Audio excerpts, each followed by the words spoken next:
Happy Friday, everybody. Welcome back to Weather on the Go, all your weather coverage. We are on the countdown to fall equinox of 2023, officially at 21 days or 3 weeks out until fall equinox of 2023. If you are not a part of the channel and not subscribed, make sure to hit the subscribe button down below. It's absolutely free, and I cover North America, the United States, Southern Canada, the tropics on this channel to stay up to date on the latest weather forecast for your area. And also press the like button, the thumbs up button down below the video, as it helps out to get weather information out to as many people as possible. I truly do appreciate it. Looking here at the weather pattern across the United States this morning, we do see an active weather pattern across the western United States where we're seeing some active showers and thunderstorms across the Four Corners region and on up in there into the Pacific Northwest. Very quiet though across the eastern two-thirds of the country, minus down here towards portions of Florida and the southeast, where we are seeing some rainfall as of this morning. But the reason for that, we have a dominating high pressure system across the eastern two-thirds of the country, really right along and east of the Rockies, and that will continue through today and into this weekend and actually slowly begin to intensify as we go deeper into the weekend and build a little bit further north into the upper Midwest and the Great Lakes region. So what this means is temperatures will be on the rise. So this afternoon, these are the expected highs. And by the way, folks, welcome to meteorological winter that starts here on 1st of September today as well. And you do see as we head into September today, this afternoon, temperatures will be back into the 100-degree mark here, down into Texas, on up into western Oklahoma, Kansas, and then maybe even as far north as South Dakota and Nebraska this afternoon. Meanwhile, we are keeping our hope alive for some cooler temperatures for the Northeast and down into the Mid-Atlantic. Temperatures there are in the 70s and 80s today. We will be heating up a little bit more as we go into Saturday. Temperatures will be in the 90s and triple digits across the Great Plains especially, but places like the Twin Cities, 94 up there in Minneapolis, 95 in Des Moines, and 90 in St. Louis, and even Chicago will start to be warming up as we go into Saturday, and then that'll start to push further east. So the cool weather will be replaced by some milder or warmer weather for the Northeast by Sunday, September 3rd. Temperatures here will be well into the 80s, if not pushing into the low 90s down here near the Delmarva region, and then well into the 90s and near triple digits across much of the Great Plains. Parts of the upper Midwest, we could have monthly record highs broken up here into the Minneapolis region at 100 degrees, 97 in Des Moines, 94 in Chicago and Milwaukee, 93 on up into the Green Bay area as we go into Sunday there. And looking at the jet stream, this is way up in the atmosphere. This is at the 250 millibar level. This is your upper level jet stream. This afternoon, you can see that little divot here where it kind of takes a little bit of a jog to the south. That's where we see a trough across the Pacific Northwest, and that's going to continue to bring our active weather over the top of that ridge. That's where that active jet stream will be, and more of our active weather up here into southern Canada. That will remain the case this weekend. So Saturday into Sunday, you're not expecting rainfall under this high pressure system. It's all going to be to the north. So it's either going to be in southern Canada or out west with that trough here into the west coast and the Pacific Northwest throughout this weekend. And there may be some weakness in that ridge down here to the southeast as well. We could be seeing some rain showers at times across Florida into Georgia as well. So something to keep an eye on for this weekend. And just showing you the precipitation map today, this is where we see it. So wherever you see the green, you have a chance of rain or thunderstorms this afternoon. You can see that across the west here into Northern California, Oregon, and much of the western Four Corners region. So Salt Lake City, down toward the Phoenix region there, into San Diego, we could be seeing some showers and some thunderstorms, possibly some flooding rains out here as well. Also the weakness in the ridge down here across Alabama, South Georgia, and Florida near the Gulf Coast there, back to New Orleans. We could be seeing some showers and thunderstorms today. Going into the weekend, much of the same. That migrates a little further off to the north there into portions of the Pacific Northwest with some flooding rains into Idaho, Nevada, and also Oregon there as we go into Saturday and Sunday. A little bit of a front trying to wash out and linger here across portions of the Gulf Coast as we go into Saturday, Sunday as well. Not anything too crazy down here, but a couple of isolated showers and storms can be expected. Otherwise, very dry conditions for the eastern two-thirds of the country nonetheless this weekend. And here's your rainfall map map this weekend. Total rainfall accumulation now through Monday morning on September 4th. You can see where the white's showing nothing across portions really of the Midwest, the Ohio Valley, the Mid-Atlantic, the Northeast, very dry. Much of the Southern Plains is dry as well, unfortunately, down here into Texas and Oklahoma. We do see some rainfall into Florida, Southern Georgia, Southern Alabama, Mississippi, over there into Louisiana here. Maybe as far west as Houston, we could be seeing some rainfall, and that'll be hit or miss with the rainfall down here. But if you get under showers or storms,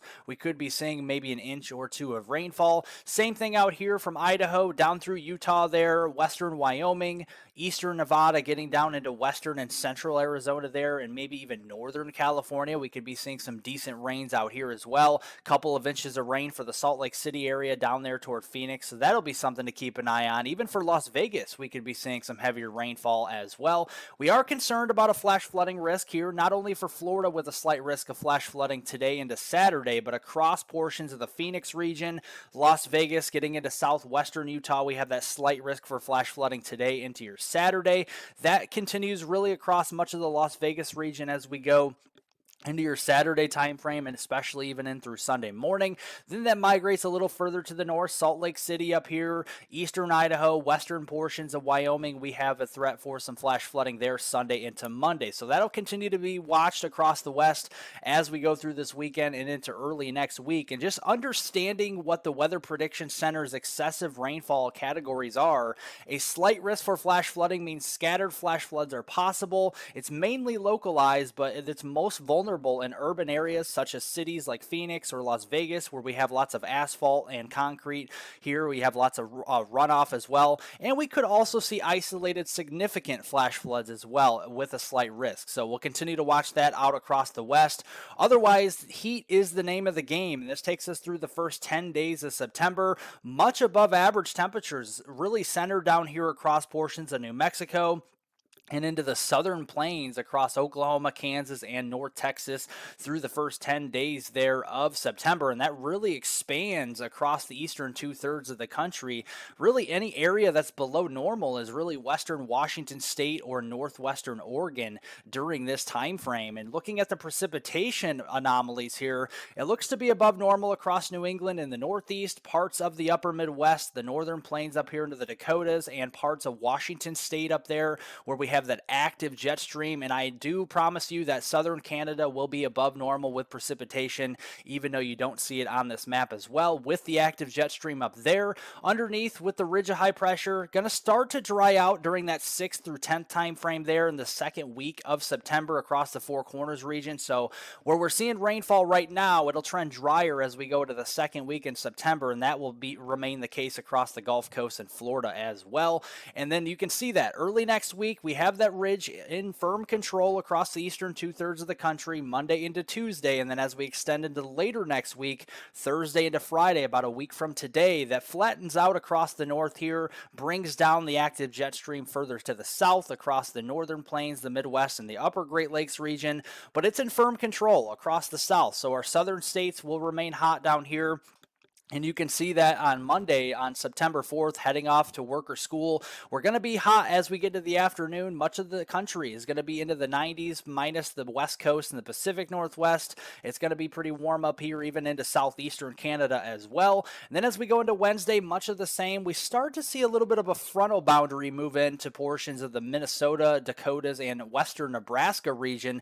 That'll bring temperatures back down into the 60s or 70s by Wednesday. But ahead of the front, temperatures will be into the 90s and triple digits. And then as we go into Friday, we're going to start to see some changes where we push that heat further to the south with the frontal boundary, and we see cooler weather once again across the upper Midwest, the Great Lakes, and the Northeast, even southern Canada. Very cool for this time of year as we go from a week on from today on Friday, September 8th. So looking at the precipitation map next week, there's the frontal boundary up there into portions of the northern Rockies, Montana down to Wyoming, watching out for showers and storms there on Monday. Then as it sweeps east across the Midwest and into the Missouri Valley on Wednesday, the middle of the week on September 6th, it will be starved for moisture. So we're not probably seeing a lot of rainfall with this, but we are going to be seeing some cooler weather behind that frontal boundary. And then as we go into Friday, still moisture starved across the Northeast and Mid-Atlantic. We could be seeing some isolated showers and storms, but don't be expecting that much rainfall. It's just going to be about the cooler weather behind that front as we go into Friday. And here's the total rainfall accumulation when you put it all together now through next Friday on September 8th. This is the total rainfall map, and you see with that front, we're just not seeing a lot of rain, maybe a quarter inch here, a half an inch there, but that's about it. I think the winners here will be northern Wisconsin, the UP of Michigan, and then on up into Ontario and Quebec, where we could be seeing some active weather there. And then across the west, like we mentioned, we could be seeing lots of moisture and some flooding issues there and near the Gulf Coast. But other than that, very dry across the country as we go through the next week. Looking here at the tropics, wanted to take you back to when Hurricane Idalia made landfall here in Florida. We did have 4 reported tornadoes, a couple of those from Florida into southeast Georgia, even a tornado reported back here into West Texas near the Lubbock region as well. And then as we went back to Wednesday on August 30th, we saw a lot of tornadoes across eastern South Carolina getting into coastal Georgia there. We had 4 reported tornadoes as of now. This number may grow as the surveys continue to be monitored across those areas from the Hurricane Idalia that did move through. And looking at the North Atlantic, it's very busy right now. Lots of named systems across the North Atlantic, a lot of tropical waves moving across this region. We still have post-tropical cyclone Idalia out here in the western Atlantic. We have Hurricane Franklin here in the North Atlantic.